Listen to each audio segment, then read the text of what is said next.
आपको लगता है आपके बैंक अकाउंट में रखा पैसा रियल है? गलत। ये सिस्टम का सबसे बड़ा स्कैम है, एक इल्यूजन जो आपको कंट्रोल करने के लिए डिजाइन किया गया है। Welcome to the matrix. आइए इस रिग्ड गेम के हिडन रूल्स डिकोड करते हैं। सिस्टम का पहला रूल है स्कार्सिटी। इस यूनिवर्स के कोड में एक बहुत बड़ा ग्लिच है जिसे कोई टेक्नोलॉजी सॉल्व नहीं कर सकती। सबके लिए बड़ा घर, लेटेस्ट आईफोन, अनलिमिटेड टाइम और पैसा इस गेम में है ही नहीं। अगर इस दुनिया में अनलिमिटेड पिज्जा होते तो इकोनॉमिक्स नाम का ये सब्जेक्ट एग्जिस्ट ही नहीं करता। लेकिन क्योंकि रिसोर्सेज लिमिटेड है, यहीं से शुरू होता है कंट्रोल का असली गेम। क्योंकि सब लिमिटेड है, आपको हर कदम पे चॉइसें लेनी पड़ती हैं। अगर आपने एग्जाम की रात दोस्तों के साथ वेब सीरीज देखी तो आपने अपने अपने मार्क्स हमेशा के लिए सैक्रिफाइस कर दिए। System is a opportunity cost कहता है। आपको लगता है कीमत सिर्फ पैसों में होती है? नहीं। आप इस वक्त ये वीडियो देख रहे हैं तो आपका अपॉर्चुनिटी कॉस्ट वो कॉमेडी रील्स हैं जो आप इस वक्त मिस कर रहे हैं। आप हर एक सेकंड एक कीमत चुका रहे हैं। आपको सिखाया गया है कि प्राइसेस सप्लाई और डिमांड से डिसाइड होते हैं, पर एक्चुअली इसे द पैनिक एल्गोरिदम कहते हैं। जब बारिश की वजह से प्याज की फसल खराब होती है तो सिस्टम आपके फियर को वेपनाइज करता है। मार्केट में प्याज की सप्लाई क्रैश होती है और 20 रुपए का प्याज अचानक 100 रुपए का हो जाता है। ये कोई नेचुरल लॉ नहीं है, ये ह्यूमन डेस्परेशन और बेसिक नीड्स का यूज करके एक बिडिंग वॉर शुरू करने का तरीका है। अब आते हैं मैट्रिक्स के सबसे बड़े हैक पर, फ्रैक्शनल रिजर्व बैंकिंग। आपको लगता है बैंक एक सेफ लॉकर रूम है जहां आपका पैसा आराम कर रहा है? ये सबसे बड़ा झूठ है। जब आप 10 लाख रुपए का कार लोन लेते हैं तो बैंक मैनेजर किसी वॉल्ट से कैश निकाल कर नहीं देता। वो बस अपने कंप्यूटर पर नंबर टाइप करता है और हवा से नया पैसा स्पॉन हो जाता है। ये सिस्टम एडमिन्स का एक लीगल चीट कोड है जिससे मार्केट में नया पैसा तब बनता है जब आप लोन के जाल में फंसते हैं। आपको लगता है आपने 100 रुपए की एफडी करा ली तो आप सेफ हैं? ध्यान से सुनो। 1 साल बाद बैंक ने आपको खुश करने के लिए 110 रुपए दिए, पर पिछले साल जो डोसा 100 रुपए का था, इन्फ्लेशन की वजह से अब वो 112 रुपए का हो गया है। इसे द टाइम थेफ्ट ग्लिच कहते हैं। डोसा का साइज नहीं बोला, सिस्टम ने साइलेंटली मार्केट में एक्स्ट्रा नोट्स प्रिंट करके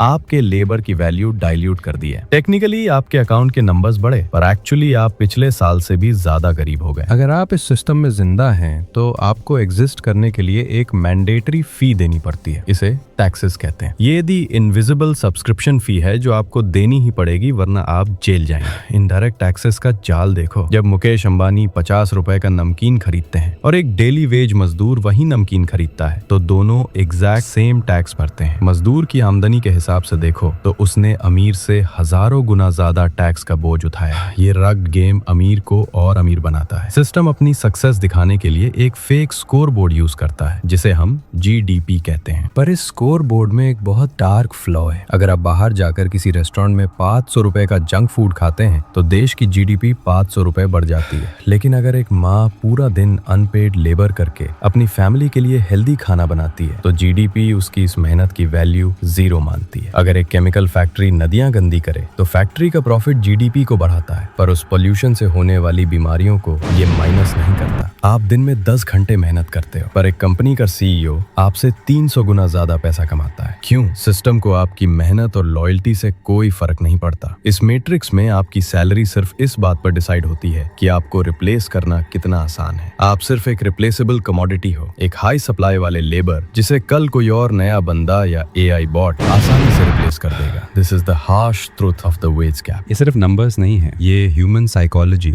और पावर को कंट्रोल करने का एक लूप है। जो इंसान इस इकोनॉमिक मैट्रिक्स को नहीं समझता वो जिंदगी भर इसी गोल गोल चक्कर में फंसा रह जाए। अगर आपको इस रिग्ड गेम को तोड़ना है और इस सिस्टम से बाहर निकालना है तो आपको रूल्स समझने होंगे। सब्सक्राइब करो और मैट्रिक्स को डिकोड करते रहो। सिस्टम